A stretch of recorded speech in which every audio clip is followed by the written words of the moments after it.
ఏపీలో దాడులు ఇంకా ఆగడం లేదు. నిన్న కొందరు టీడీపీ శ్రేణులు డెక్కన్ క్రానికల్ ఆఫీస్ మీద దాడి చేయడం జరిగింది. వైజాగ్ స్టీల్ ప్రైవేటీకరణపై కూటమి యూటర్న్ అంటూ కూటమి ప్రభుత్వానికి వ్యతిరేకంగా ఒక కథనం రాశారని టీడీపీ శ్రేణులు ఆ ఆఫీస్ మీద దాడికి దిగారు.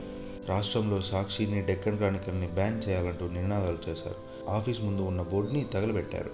కూటమి ఎన్నికల ముందు వైజాగ్ స్టీల్ ప్రైవేటీకరణని అడ్డుకుంటామని హామీ ఇచ్చారు. కానీ ఇటీవల కొందరు ఎంపీలు చేసిన వ్యాఖ్యల ద్వారా ప్రైవేటీకరణకు కూటమి అడ్డు చెప్పలేదని ఒక కథనం రాసుకొచ్చారు. దానితో ఆగ్రహం చెందిన టీడీపీ శ్రేణులు తప్పుడు కథనాలు రాశారంటూ ఆ ఆఫీస్ మీద దాడికి పాల్పడ్డారు. ఈ సంఘటనపై వైఎస్ జగన్ ట్విట్టర్ ద్వారా స్పందించారు. ఈ దాడిని ఆయన ఖండించారు. మీడియాని అణిచివేయడానికి ఈ దాడులు చేస్తున్నారని, ఈ సంఘటనపై ఏపీ సీఎం చంద్రబాబు నాయుడు పూర్తి బాధ్యత తీసుకోవాలని ఆయన తన ట్వీట్లో పేర్కొన్నారు. ఇదే సంఘటనపై సిపిఐ నారాయణ కూడా స్పందించారు. ఏదన్నా తప్పు ఉంటే చట్టపరంగా చర్యలు తీసుకోవాలని, ఇలా దాడి చేయడం సరికాదని కూడా ఆయన వ్యాఖ్యానించారు. ఈ సంఘటనపై డెక్కన్ క్రానికల్ తన ట్విట్టర్ ఖాతా ద్వారా స్పందిస్తూ నిష్పక్షపాతంగానే ఈ ఆర్టికల్ రాశామని, ఇలాంటి దాడులు తమను బెదిరించలేవని కూడా పేర్కొన్నారు.